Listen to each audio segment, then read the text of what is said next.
Hi there. Hi, Ray. Thank you very much for accepting our invitation and coming all the way from the United States. And you are from Trinidad and Tobago, and you are the very first guest who is coming from the West Indies. All the way, welcome. Oh, yeah, that calls a celebration. Thank you. Good Absolutely, morning. absolutely. Yes, yes. Good morning to you as well. Good morning. And Yes, good morning. I know that you are an international speaker. You are a published author. You are a health coach. You are a wellness coach. There are a lot of things on you, but that was not your life in Trinidad and Tobago. You were struggling a lot, and your father was not able to take care of you. Am I right? Yes. What is your story? Let the world know your story. Okay. Yes. So I grew up in a large family. My parents had 12, a football field. It Mm-hmm. was 12 of us, Okay. 10 girls and 2 boys. I am number 5 in the game. Okay. On the football team, yes. And You were somewhere in the middle. yes, number 5, yes. And in those days, money was scarce. I don't know how my mom did it. My mom was magical because whatever little monies that she got, she stretched that and she took care of our family. You know, Mm-hmm. I really give cheers to my mom because I don't know how she did it. You know, I remember days my mom would go out and she would bring one apple and that apple would share for the whole family. Mm-hmm. Now I'm eating like one apple or 2 apples at a time, you know, but one apple shared for our whole family. And my dad, he was an immigrant to Trinidad and Tobago, but he worked hard. He was very ambitious, and I admire him a lot. He is my role model actually. Mm-hmm. And he always said to us, "Mother have, father have, blessed is the child that have his own." Mm-hmm. And he taught us to be independent. Mm-hmm. And when I was finished my high school, he Yeah. said to me, "Bye, I do not have money to send you back to school." Mm-hmm. And I said, "Okay, Dad." So he said, "What are you going to do?" Mm-hmm. I had a plan.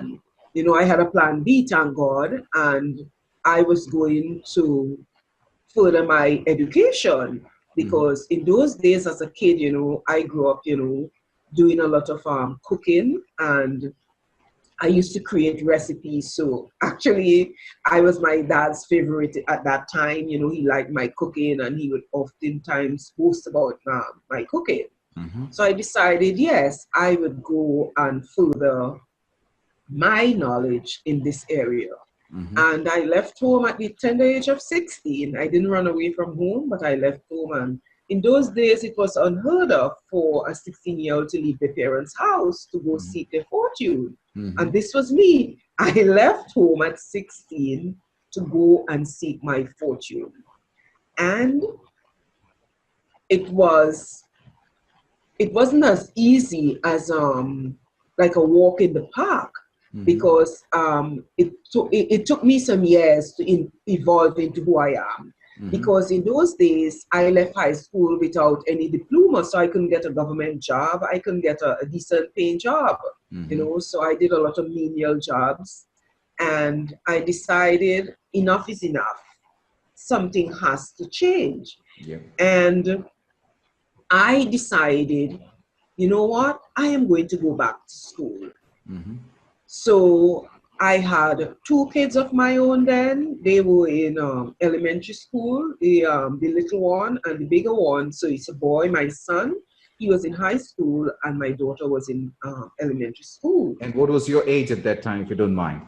My age, I should have been somewhere maybe in my 40s. Okay. I can't quite remember, you Okay. know. Mm-hmm. But, you know, it said life begins at 40. And I think there's where Exactly. my life began at 40 because Mm-hmm. that was my time of reckoning. I realized Mm-hmm. nothing wasn't working well for me, you know. And Mm-hmm. I decide I am going to face my fear Mm-hmm. because I thought, you know, I Mm-hmm. believed the lies that was spoken over my life, that I wasn't good enough, I Mm-hmm. wasn't pretty enough, you know. It was always something that I wasn't enough of.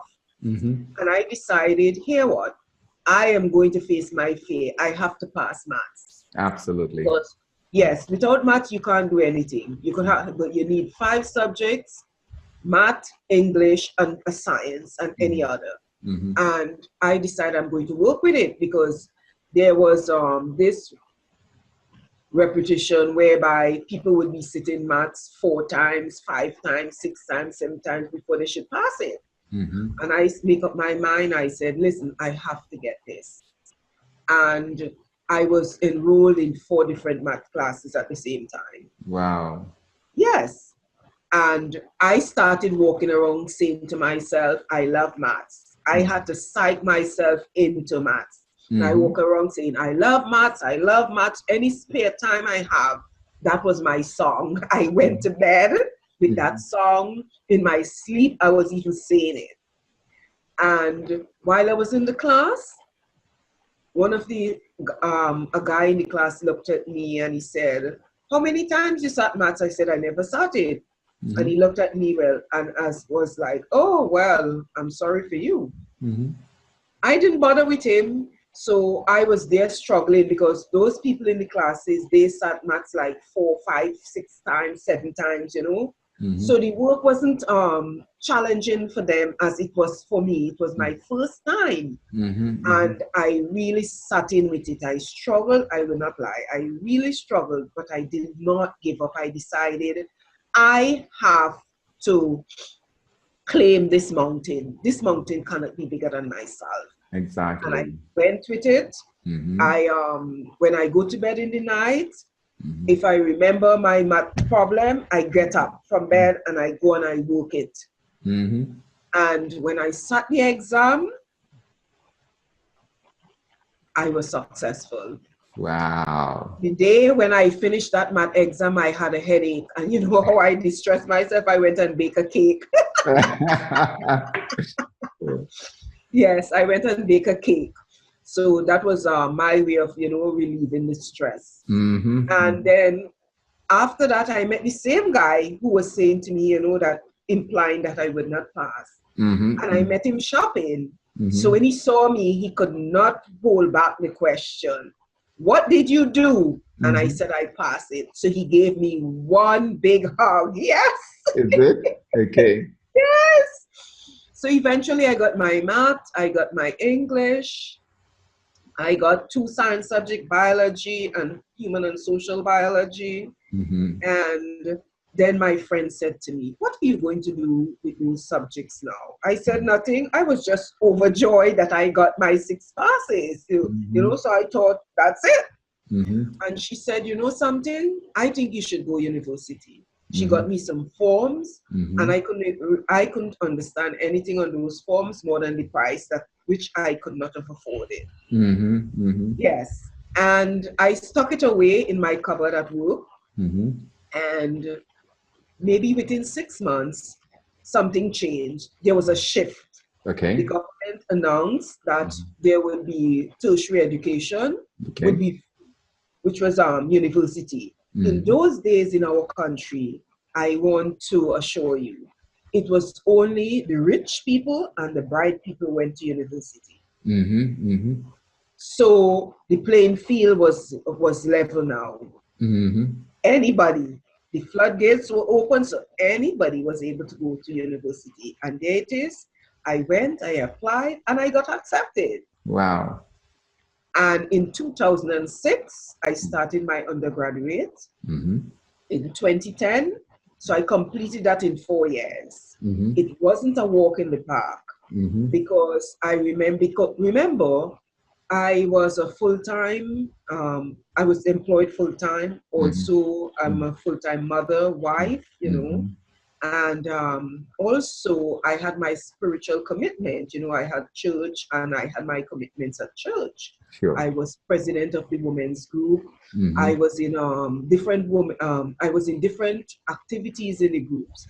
So I was vice president of this group called Glow International. It was a ladies group. Okay. And yes, so once a month we meet, and there it is, I would head the team where we go by and preach, we spread the gospel on the street corners. And then I was in prison fellowship ministry also, whereby on a Friday, every Friday, I go to the condemned prison, which is on the island called Carrera. And we would go as a team with the prison fellowship, Trinidad and Tobago, and minister to those guys. So beside my schoolwork, I had all these things on the side going. Yes. So a very good lesson that I can learn from this conversation is that people say that we don't have time. I'm so busy. I can't do that. I can't do this. But you are an example. You are a living example where you are a wife, and you are a wife. You are a mother. You are into church. You are there to help people. At the same time, you are also doing your studies because you had a dream. What is your advice to those people, those youngsters who say that we don't have time? What is your advice to them? My advice would be this. They need to have a new mindset. And they have to believe that all things are possible. If you want the time, you have to make the time. Because many times people say, I don't have time, but when you realize it's what they make time for. So you have to know how to make time for the things that are important in your life. Wow, that's absolutely true. You're talking about things that are important and urgent in your life, especially looking for the priorities in your life. Yes, absolutely. Yes. So how did you plan your day? How did I plan my day? So, because you were too busy, you had 2 hours for this, you are a full-time working there and everything. How did you manage? Did you have a diary with you? Did you have a journal with you? How did you manage the time? Yes, wonderful. So I had a diary because from where I was working, I was employed with the Ministry of Health, and we were community nutrition educators, and we had to go to different health center every day to speak. So you have to prepare yourself. So besides school, I had to prepare myself for the job. So I would write everything down. Everything that I have to do in a day, I write it down.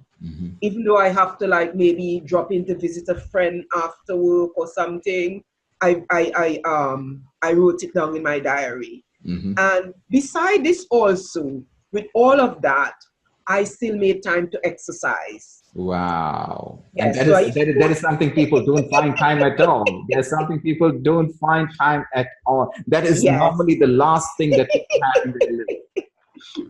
Yes, so I used to exercise in the night around 9 p.m. And what I would do, I take my exercise clothes with me to school and work. And when I get to a certain distance, like maybe around, let's say around 25 minutes to home, I would come out from the car. My son would drive home. He would drive slowly and make sure I got, in the area that was lighted. And then he would drive home with his sister, and I would jog all the way home. And that's how I got my exercise. So even though it was 9 p.m. in the night, I got my exercise in. Wow. Yes. And so it's a matter of how are the people there in Trinidad and Tobago? Because I know that they are very much into sports. We are known by West Indies, and I know a very good friend of mine, and just behind the camera, I said his name is Professor Don Jacob from Don Jitsuru, and his club's name is called Purple Dragon University of Martial Arts. I know him for the last 35 years as a martial art trainer, teacher, grandmaster. He's a red belt, and that is a professor when it comes to martial arts. So most of these are the ways of Purple Dragon. These are the ways of Don Jitsuru. Keep these ways in everything you do. These are the ways, Professor's ways of Purple Dragon. the people in Trinidad and Tobago, they are very much health conscious. Is that true? Yes, it is. Because also I remember there were times, when I was finished school, and so I would start jogging earlier, like around 6 p.m.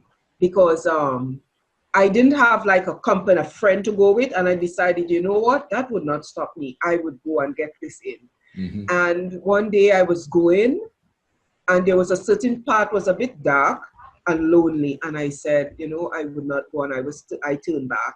And there it is, a man who was jogging, because every evening I come, when you can't do something at a certain time, Yep. you meet the same people, you know, doing the same things also. Yeah. And he said to me, no, you're cheating. Come on. And yes, so he was my company, and I was able to continue. And every evening I would meet other people. So if I didn't feel like going that distance by myself, I always had company. And what I realized, more and more people were into this health conscious. There were more people jogging in the evening and even in the morning. Mm-hmm. So in other words, you need to have somebody who thinks in your same level. Yes. So you know something, it is good to surround yourself with like-minded people. Exactly. You know, people who do the same things like you, or else, you know what, you would get right back to where you were. And that's what you don't want to happen. You want to move forward. Absolutely. Yeah. Now you were a health educator, and you have always treated people, and you have given something called the championship tips. What do you mean by championship tips that you give? Okay, so let's see how well I can explain this. What I realized from my years as a community nutrition educator is that health is more than just the absence of disease. Oh, yeah. Because from the people who would come into us for advice, because we had to speak to, first, the job is you stand up and you speak to the congregation, everybody in the health center, and then people who have high numbers. We're not talking about the lotto or playway or anything like that. We're speaking about things like high blood pressure, high cholesterol, high blood sugar. They would send them to us so that we can counsel them. And what I realized in that time is that the problem that people had it had nothing to do with the food or what they ate. It had to do with something else. There was an underlying factor. Okay. And from all the people together, what I realized, stress was the underlying cause. I remember one day we had this lady, her pressure was very high. And my colleague was saying to her, you know, well, eat this, eat that, eat less salt, you know, the things that we would say. Avoid salty products, you know, like processed meats and all these things. And at the end, she looked at us and she said, listen, nothing would not change. I said, what do you mean? She said, I'm married to a very rich man. Her husband is a rich man, but he was also abusive. And she had no friends, no family to turn to. So what she did, she turned to alcohol. She turned to drinking to ease her problem. And eventually what is happening was two problems now. She has this alcoholic problem and she has the high blood pressure. And they both not helping each other. So in order for the pressure to go down, the stress has to go down. But it's not changing because she's still living when she leave the health center, leave talking to her, she goes right back into the stressful environment. So it wasn't helping her. And also from those years of speaking to people at the health center, what I realized, even the doctors had problems with the patients. Because when the patients come for clinic in the morning, they would not take their medication. Because they would think if they take their medication, something would go wrong. Okay. And the doctor there was a certain doctor, he would come out and he would say to them, listen to me. When you are coming here, take your medication and do all the things that you are supposed to do before you come to see me, or I will not see you. And I come to realize we could talk from now until Christ comes, but without we affect people's behavior, nothing will happen. Absolutely. So those are the tips that I use. And then there was this one lady, she came to me and she wanted to lose weight. And I said to her, well, after I interviewed her, I realized, you know, her eating pattern wasn't regular. So I said to her, okay, what about if we regulate your eating pattern? And she said, well, okay, fine, I'll try that. and she started having breakfast, which she never used to do. Okay. A couple of weeks later, well, when about a month later, she came back and she started to smile. She said, it's working. She said, I am losing weight. Wow. Yes. Wow, that's so these great. are the tips, that I use is to affect behavior change, because without behavior change, nothing would happen. Absolutely, absolutely. Yeah. Now, here's a question that I would like to ask you, because when you give these tips, championship tips, and like what you say, how is your response when somebody comes back to you, maybe after 1 year or maybe after a few days or month, they come and say, "Ma'am, you changed my life." Has that ever happened to you? And if it happened, how is your response to that? Sometimes, you could hardly find the words to describe your feeling, but, it's a feeling of fulfillment and overjoy. Yeah. I remember also that one day I was on the bus traveling home, and I sat next to a lady on the bus. I didn't really know the lady, and we were talking, and she said to me that her daughter told her about this lady in a certain health center, and she was giving some tips. She said, and I tried it, and it working so well, and you would not believe who that lady was. It was me. Yes, it was me. And I thought that was just so strange, I've never seen the lady before. So this is nothing new to me. I've met countless persons who met me and said, "Girl, whatever you said to me, it did work. You're a lifesaver." Yeah. Yes. Now, here's a question to you. Yes. Everything that you know is here, and it will go with you. Yes. What is that you're going to leave back when you go? So when I leave this life, I'm striving to leave a legacy for my children and my children's children. So also I have a legacy in this book that I wrote called The Power of Betrayal. And that actually, is my story of how I was betrayed and how I overcame it. But it wasn't my story only. I had 15 other women with similar story to support my testimony about betrayal and forgiveness. And also, I have this book called The Healthier You. I don't know if you would be able to see this. This is my media kit here. And this book was given to me in a vision when I was finished my internship as a nutrition. When I finished my internship in nutrition and dietetics, that book was given to me in a vision around 3 a.m. in the morning. I got up and I began to I got up and I began to write what was given to me, and the book is completed, but I'm just waiting on the right time to release that book. So I am leaving a legacy for my kids. And also what I forgot to mention, as I said, I did not have an education. So I have not only one bachelor, so I have 2 bachelors. Wow.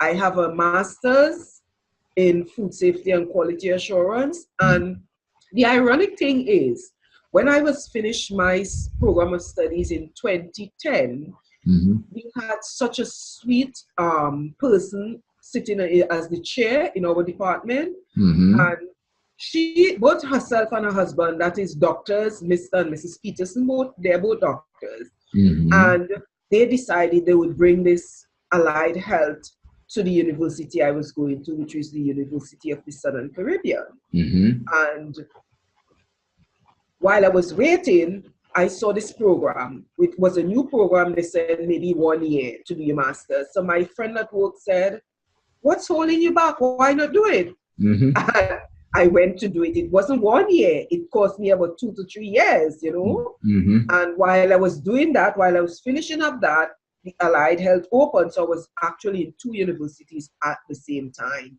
Really? And doing Allied Health, yes. And I was doing the nutrition and dietetics. And those were really hard classes, a lot of science based. and then I was finishing my master's.